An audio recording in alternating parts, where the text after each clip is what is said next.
UP board class 12 के प्यारे विद्यार्थियों, स्वागत है रिस्पॉन्सिव क्लासेस में। भूगोल का पेपर है, प्री बोर्ड पेपर है, जो आपके एग्ज़ाम में प्री बोर्ड पेपर ऐसा ही पूछा जाएगा। सभी स्कूलों में जो प्री बोर्ड पेपर हो रहे हैं उसमें आपका इसी पेपर कोड का पेपर पूछा जा रहा है, जिसका कोड है 322BBP। तो ये आपके बोर्ड परीक्षा के लिए और प्री बोर्ड एग्ज़ाम के लिए, दोनों के लिए महत्वपूर्ण है, क्योंकि प्री बोर्ड एग्ज़ाम में यही वाला पेपर आने वाला है। यहाँ पर आपका अनुक्रमांक और यहाँ अपना नाम लिख लेना। आपका जो पेपर होगा वो 70 नंबर का होगा बच्चों। पूर्णांक आपका 70 नंबर है।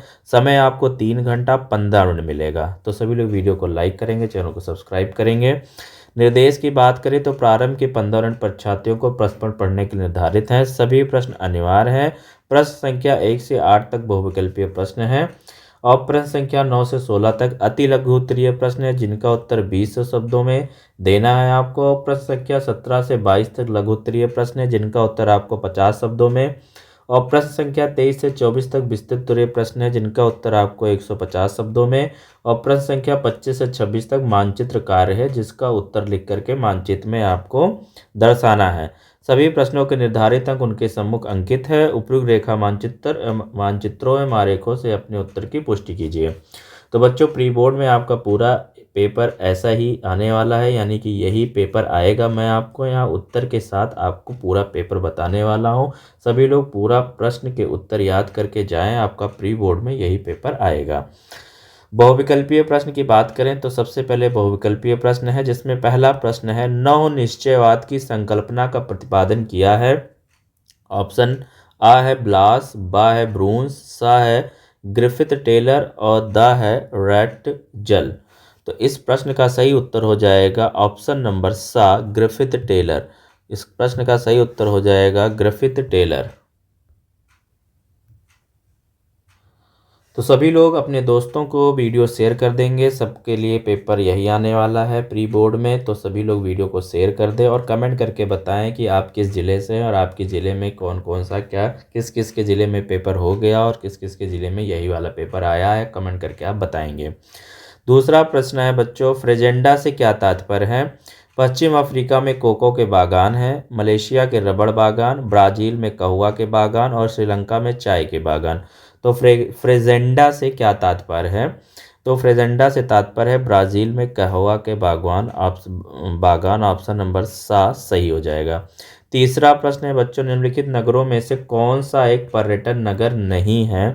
तो आपको बता दें, मथुरा, शिमला और वाराणसी ये तीनों ही पर्यटन नगर है, लेकिन रांची आपका पर्यटन नगर नहीं है। ऑप्शन नंबर बा सही हो जाएगा। चौथा प्रश्न है, भाखड़ा नागल बांध किस नदी पर बना है। झेलम, यमुना, सतलज या फिर ब्यास। तो भाखड़ा नागल बांध किस नदी पर बना है बच्चों, तो सतलज पे बना है। सा वाला ऑप्शन सही हो जाएगा। पांचवा प्रश्न है, हरियाली परियोजना संबंधित है ग्राम विकास से, नगर विकास से, जल संभर विकास से, वन संरक्षण से। तो हरियाली परियोजना किससे संबंधित है। सा वाला सही हो जाएगा, जल संभर विकास से। छठा वाला प्रश्न है, निम्नलिखित में से कौन सा प्राथमिक क्रियाकलाप नहीं है। खनन, कृषि, परिवहन, आखेट। तो सा वाला आपका सही हो जाएगा, परिवहन।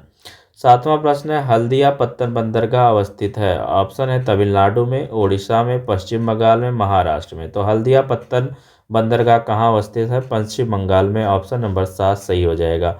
आठवां प्रश्न है, भारत का सर्वाधिक नगरीय जनसंख्या वाला राज्य है। पश्चिम बंगाल, महाराष्ट्र, तमिलनाडु, उत्तर प्रदेश। तो भारत का सर्वाधिक नगरीय जनसंख्या वाला राज्य महाराष्ट्र है। ऑप्शन नंबर 12 सही हो जाएगा। फिर अगला प्रश्न है बच्चों, अति लघु उत्तरीय प्रश्न, very short answer type question. नवा प्रश्न है, जनसंख्या घनत्व को परिभाषित कीजिए। जनसंख्या घनत्व किसी इकाई क्षेत्र जैसे प्रति वर्ग किलोमीटर या वर्ग मील में रहने वाले व्यक्तियों की औसत संख्या को जनसंख्या घनत्व कहते हैं। तो इस प्रश्न का उत्तर ये हो जाएगा। 10वां प्रश्न है बच्चों, मिश्रित कृषि की सर्वप्रमुख विशेषता क्या है। तो मिश्रित कृषि की सबसे प्रमुख विशेषता फसल उत्पादन और पशुपालन का एक साथ संयोजन है। 11वां प्रश्न है बच्चों, प्रौद्योगिकीय नवाचार को स्पष्ट कीजिए।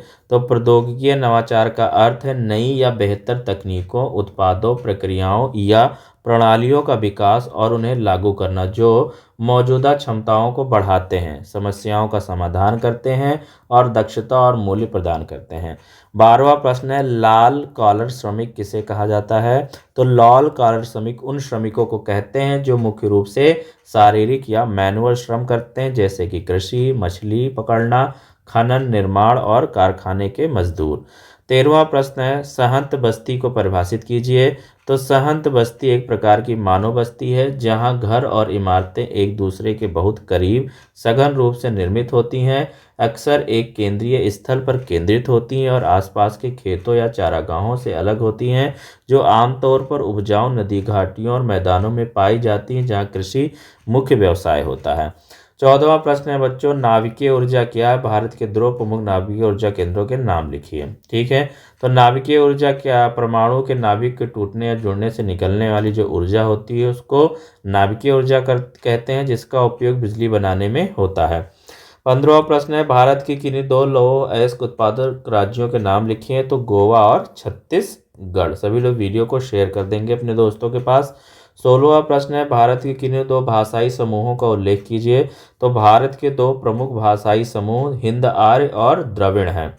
लघु उत्तरीय प्रश्न में देखें तो 17वां प्रश्न है, मानव के प्राकृतिककरण की व्याख्या कीजिए।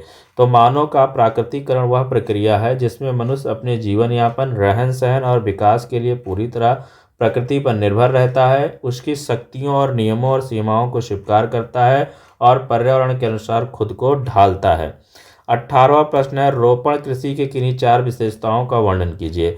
तो रोपण कृषि की प्रमुख विशेषताएं निम्नलिखित हैं। पहला है व्यावसायिक कृषि प्रणाली। यह कृषि मुख्य रूप से व्यापारिक उद्देश्य के लिए की जाती है। एकल फसल खेती, बड़ा कृषि क्षेत्र, आधुनिक तकनीक का प्रयोग और उच्च पूंजी निवेश। 19वां प्रश्न है बच्चों, जनसंख्या प्रवास के प्रतिवर्ष एवं अपकर्ष कारकों में अंतर स्पष्ट कीजिए। तो जनसंख्या प्रवास के प्रतिकर्ष कारक वे नकारात्मक परिस्थितियां हैं जो लोगों को अपने मूल स्थान से दूर धकेलती हैं, जैसे कि गरीबी, बेरोजगारी, युद्ध, प्राकृतिक आपदाएं आदि। जबकि अपकर्ष कारक वे सकारात्मक विशेषताएं हैं जो लोगों को किसी नए स्थान की ओर आकर्षित करती हैं, जैसे बेहतर रोजगार, शिक्षा, स्वास्थ्य सुविधाएं, बेहतर जीवन स्तर। 20वां प्रश्न है बच्चों, मानव विकास के चार उपागमों का वर्णन कीजिए। मानव विकास के चार उपागम निम्नलिखित हैं। इक्विटी, समता, सभी व्यक्तियों के लिए समान अवसर और संसाधनों की उपलब्धता। दूसरा, सतत पोषणीयता यानी विकास की प्रक्रिया को इस तरह से संचालित करना कि भविष्य की पीढ़ियों के लिए संसाधन सुरक्षित रहे। तीसरा है उत्पादकता यानी प्रोडक्टिविटी, आर्थिक विकास और मानव संसाधनों की क्षमता में वृद्धि। चौथा है सामाजिक कल्याण यानी सोशल वेलफेयर, समाज के सभी वर्गों की भलाई और जीवन स्तर में सुधार। 21वां प्रश्न है, विश्व में कुछ देशों में लिंगानुपात महिलाओं के प्रतिकूल है, दो कारण लिखिए। तो विश्व के कुछ देशों विशेषकर एशिया के कुछ हिस्सों में लिंगानुपात महिलाओं के प्रतिकूल होने के दो मुख्य कारण निम्नलिखित हैं। समाज में पुत्र वरीयता, कई पितृसत्तात्मक समाजों में पुत्र को वंश चलाने वाला और बुढ़ापे का सहारा माना जाता है, जिसके कारण कन्या भ्रूण हत्या और लिंग चयन जैसी कुरीतियां प्रचलित होती हैं। बालिकाओं की उपेक्षा, स्वास्थ्य, पोषण और शिक्षा के मामले में लड़कों को प्राथमिकता दी जाती है। उचित देखभाल के अभाव में बालिकाओं की मृत्यु दर अधिक हो जाती है, जो लिंगानुपात को बिगाड़ता है। फिर 22वां प्रश्न है, चतुर्थ सेवाओं को संक्षेप में उल्लेख कीजिए। तो चतुर्थ सेवाएं ज्ञान पर आधारित अर्थव्यवस्था का एक हिस्सा है। इनका संक्षिप्त विवरण निम्नलिखित है। चतुर्थ सेवाओं में मुख्य रूप से सूचना का संग्रहण, उत्पादन और प्रसार शामिल है। इसमें अनुसंधान और विकास, सूचना प्रौद्योगिकी, वित्तीय नियोजन, शिक्षा, स्वास्थ्य और कर संबंधी विशेषज्ञ सेवाएं आती हैं। ये सेवाएं उच्च स्तर के कौशल और विशिष्ट ज्ञान पर केंद्रित होती हैं, जो आधुनिक आर्थिक विकास का आधार हैं। फिर बच्चों आपका विस्तृत उत्तरीय प्रश्न आएगा, जो मैं आपको प्रश्न बता रहा हूँ। ये विस्तृत उत्तरीय प्रश्न आप अपना तैयार कर लीजिए। लॉन्ग आंसर टाइप क्वेश्चन में आपके दो प्रश्न आएंगे और दोनों में आपके ऑप्शन दिए होंगे, कोई एक ही आपको अटेंड करना है। जैसा कि 23वां प्रश्न है, नगरीय बस्तियों का प्रक्रियात्मक वर्गीकरण प्रस्तुत कीजिए। अथवा में आया है चलवासी पशुचारण एवं वाणिज्यिक पशुपालन में अंतर स्पष्ट कीजिए।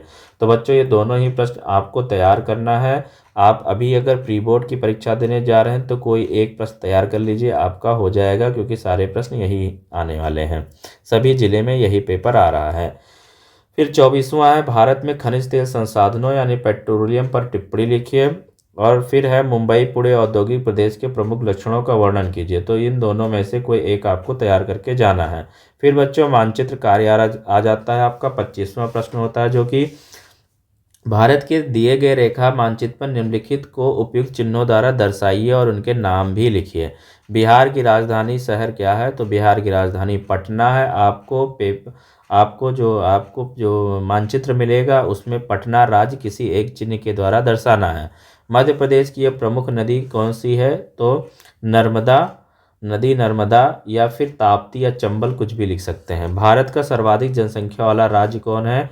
तो उत्तर प्रदेश है। भारत में जूट उत्पादक एक प्रमुख क्षेत्र पश्चिम बंगाल, तो ये हुगली नदी क्षेत्र है। और गुजरात का एक प्रमुख सूती वस्त्र उद्योग केंद्र अहमदाबाद या सूरत है। फिर आपका आ जाता है मानचित्र कार्य दूसरा, 26वां प्रश्न। तो आपका प्री बोर्ड में सेम यही क्वेश्चन आएंगे, सबके आंसर याद कर लीजिए। विश्व में सबसे अधिक कहवा उत्पादक देश कौन सा है? तो ब्राज़ील। अब ब्राज़ील को आपको विश्व के मैप में दिखाना है। यूरोप का सबसे अधिक जनसंख्या वाला देश रूस है, यूरोपीय भाग। और मिस्र की एक प्रमुख नदी कौन सी है? तो नील नदी है। चीन की राजधानी क्या है? तो चीन की राजधानी शहर है बीजिंग। और विश्व एक उष्णकटिबंधीय मरुस्थल है, तो सहारा मरुस्थल। तो इनका नाम लिख के आपको वर्ल्ड के मैप में दिखाना है। दिखाने पर ही आपको फुल मार्क्स मिलेंगे, अदरवाइज आधा नंबर आपको मिलेगा। तो ये रहा आपका प्री बोर्ड का पेपर, जिसका सोल्यूशन मैंने आपको पूरा बता दिया है।